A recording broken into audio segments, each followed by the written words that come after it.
Well, I would say it came into being as a result of the classes that Jane Dunwald was teaching. So we had a first official meeting at a hotel/conference center several years after Jane taught in Minneapolis, St. Paul at the Textile Center.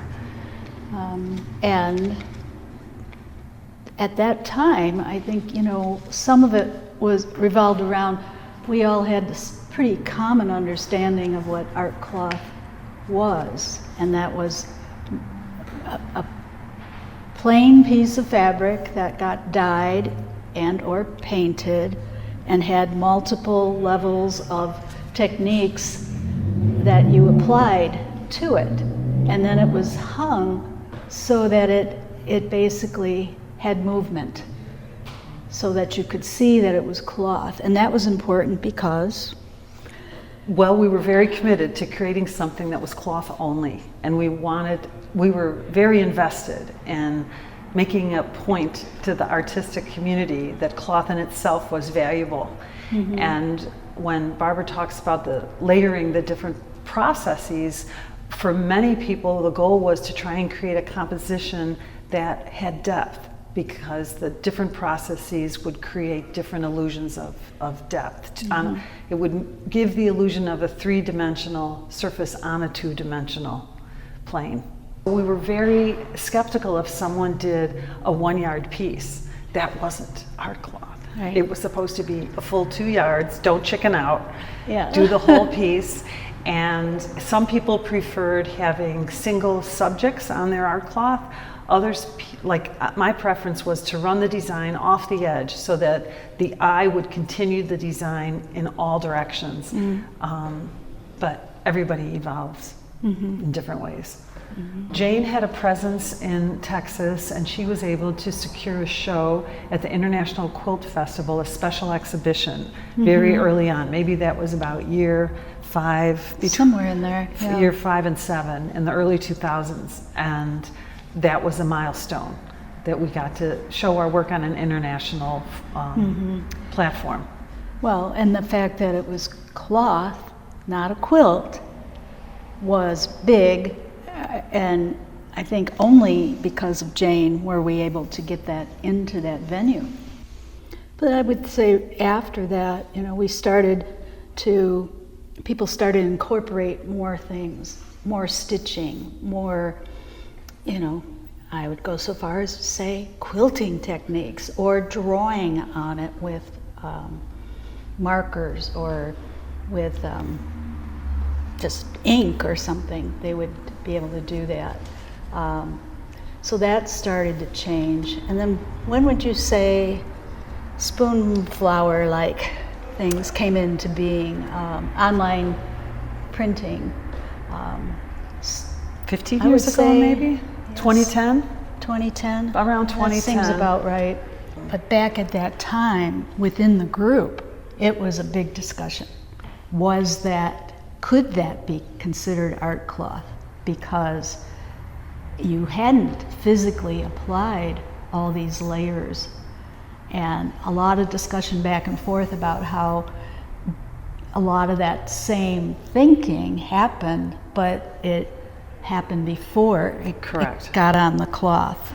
So yeah, that had a lot of discussion. It was very similar to the discussion in the quilting world about allowing machine quilting as a entered piece if it qualified. So were they cheating by printing on fabric first, or were they cheating by machine quilting their piece? So anyway, you cannot turn the clock back. People go forward with technology, and both art cloth and quilting have embraced those things that were once considered verboten. Well, and just looking around this room, we have one end of the spectrum that printing on cloth is sort of in the middle, and then we've got things where we're moving off into other dimensions. And in one case, somebody who's incorporating almost a bookmaking technique. So I think that's growth and development and just expanding our creativity. But it would be a discussion. Yes, it's a discussion, and right behind us we have pieces that somebody, she calls it, she throws her paint on the surface directly, but we have other pieces that could be a similar process but aren't. Yeah. They were done with printing Yeah. and the manipulation of photographs, so I feel like we're very up to date. When COVID happened, we had to change the way, not that we worked necessarily, though that was true too, but that we couldn't get together as a group and have our yearly meeting and show our work. So we started using Zoom, and took a bit of rocky meetings to get it going, but we eventually used that to great success. And COVID really also was responsible in some ways for the development of some of the smaller groups within the group. I think that the pandemic really led us into embracing technology and pivoting like everybody had to, and it was greatly to our advantage. Lots of things to keep from that. I think it deepened the relationship between members.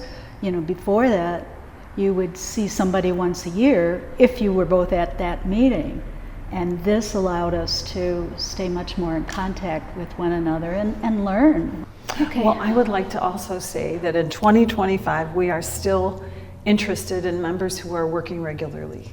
And that was one of the things that is a through line from when we founded our group. We would like to have members who are committed to developing their work and bringing new work every year to our meetings. Well, and as part of that, we develop a theme or a exhibit title theme every year for people to work to. And they're usually pretty broad. This year's theme is revision, and that's the show that's surrounding us right now. And it was, you know, people could decide, are they, in terms of revision, were they revising old work? Is there something that's changed about their thinking, that they're revising the way they're going forward?